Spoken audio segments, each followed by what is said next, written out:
شروع کرتا ہوں اللہ تعالیٰ کے نام سے جو بڑا مہربان نہایت رحم والا ہے۔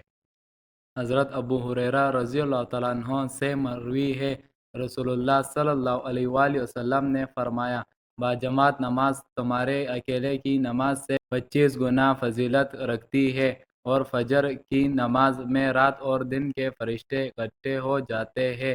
چاہو تو قرآن مجید کی یہ آیات پڑھ لو۔ ترجمہ: اور صبح کی نماز قائم کرو، کیونکہ صبح کی نماز میں فرشتے حاضر ہوتے ہیں۔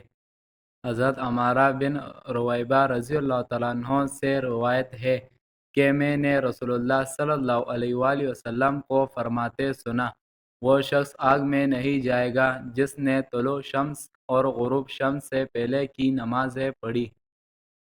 حضرت عبیرہ بن عازب رضی اللہ تعالیٰ عنہ سے منقول ہے، انہوں نے فرمایا، ہم نے رسول اللہ صلی اللہ علیہ وآلہ وسلم کے ساتھ بیت المقدس کی طرف منہ کر کے 16 یا 17 مہینے نماز پڑھی، پھر آپ کو موجودہ قبلے بیت اللہ کی طرف پھیر دیا گیا۔ حضرت عبیرہ بن عازب رضی اللہ تعالیٰ عنہ سے روایت ہے، انہوں نے فرمایا، رسول اللہ صلی اللہ علیہ وآلہ وسلم مدینہ منورہ تشریف لائے تو آپ نے 16 مہینوں تک بیت المقدس کی طرف منہ کر کے نماز پڑھی، پھر آپ کا رخ کعبہ کی طرف کر دیا گیا۔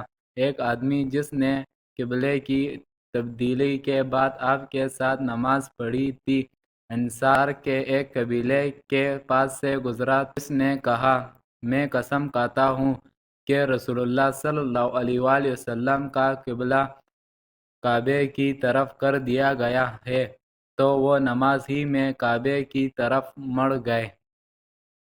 اللہ تعالیٰ ان احادیثوں پر ہمیں عمل کرنے کی توفیق عطا فرمائے، آمین۔